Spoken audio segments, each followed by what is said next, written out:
नमस्कार मिली किचन रो आउ गोटे नुआ कुकिंग ब्लॉग रे आपण माननकु समस्तंकु स्वागत। आज आम घरे प्रस्तुत करा जाउछि एक स्वादिष्ट व्यंजन कखारु साकरा। आसंतु एही कखारु साकरा किपरि भाबरे प्रस्तुत करा जाउछि ताहार संपूर्ण वीडियो देखिबा। दर्शक बंधु साधारणतः भाबरे आम घर मानकरे कखारु को स्त्री लोक माने फाल करती नाही। एणु आज आमे गोटे कखारु आनिकी याको फाल करिवा पई गोटे लोक को डाकी आनिलु। आउ देखंतु से किपरि भाबरे एही कखारुटी को दिफाळ करूछंती। देखंतु कखारु साकरा प्रस्तुत करिवा पई प्रथमे आमे कखारु को छोट छोट खंड रे काटी देलु। तापरे गैस ऑन करके कढ़ई रे पानी देकी याको भल भाबरे सिझेबा पई ताको पकई देलु। तापरे आमे से कढ़ई रे गोटे ढांकुणी देदेलु। कखारु सिझिबा समय रे रसुण कंचा मरीच और सोरिष को नहीं एक पेस्ट तैयारी करदेलु। कखारु सिझी गला परे ताको काढ़ी गोटे प्लेट रे आमे रखिदेलु। तापरे देखंतु एक खटाटी को तैयारी करबा पई कोन सब जिनिस दरकार आमे एठी रखिछु टमाटो भृषंग पत्र कंचा मरीच गुड़ एवं दही। देखंतु सांग माने हमर समस्त सामग्री को एकत्रित कर सारला परे आमे आरंभ करदेबा कखारु साकरा प्रस्तुति। प्रथमे पुणी थरे गैस को ऑन करिकि सेथिरे गोटे कड़े बसई देबा। आउ कड़े टिके गरम हो सारला पर टिके तेल देदेबा।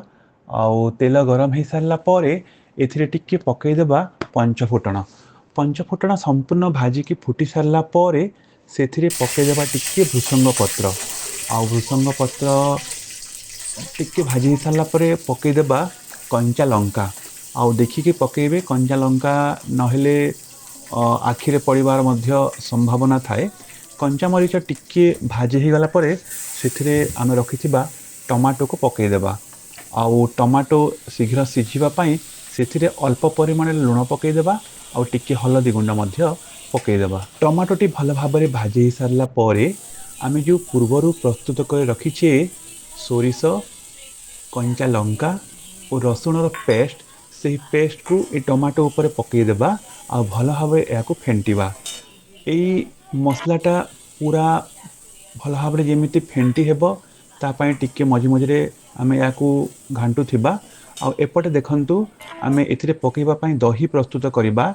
दही को टिके पतला करिबा आउ सेथिरे किछि बेसन गुंड भल भाव मिसाइबा।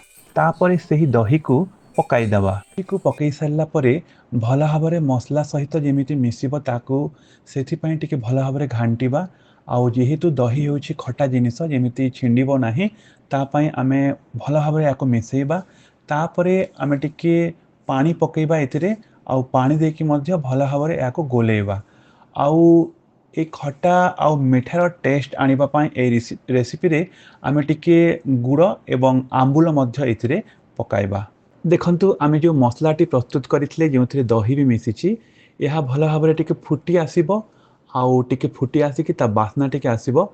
से बास्ना आसिला परे आमे पूर्वरु सिझेइकी रखिथिबा जो कखारु गुडी को आनी एठिरे पकाई देबा। आउ भल भाव टिके घांटिबा।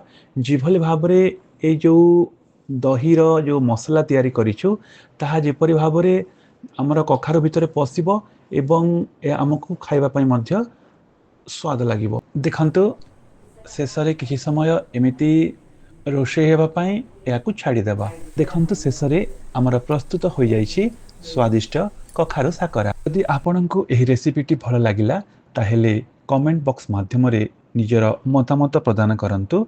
आउ जदि एही वीडियोटी आपनकु बहुत भल लागिछि ताहेले गोटे लाइक कर देबा सहित आम यूट्यूब चैनल एपी क्रिएशन को सब्सक्राइब कर दियंतु। आउ जदि फेसबुक माध्यम रे आपण एही वीडियोटी को देखुछंती ताहेले आम फेसबुक पेज अनंत नारायण को फॉलो कर दियंतु। आपण मानक सहित देखा हेब पुणी थरे आउ गोटे नूतन वीडियो रे। सही समय पर्यंत आमको विदाय दियंतु। रहूछु नमस्कार धन्यवाद।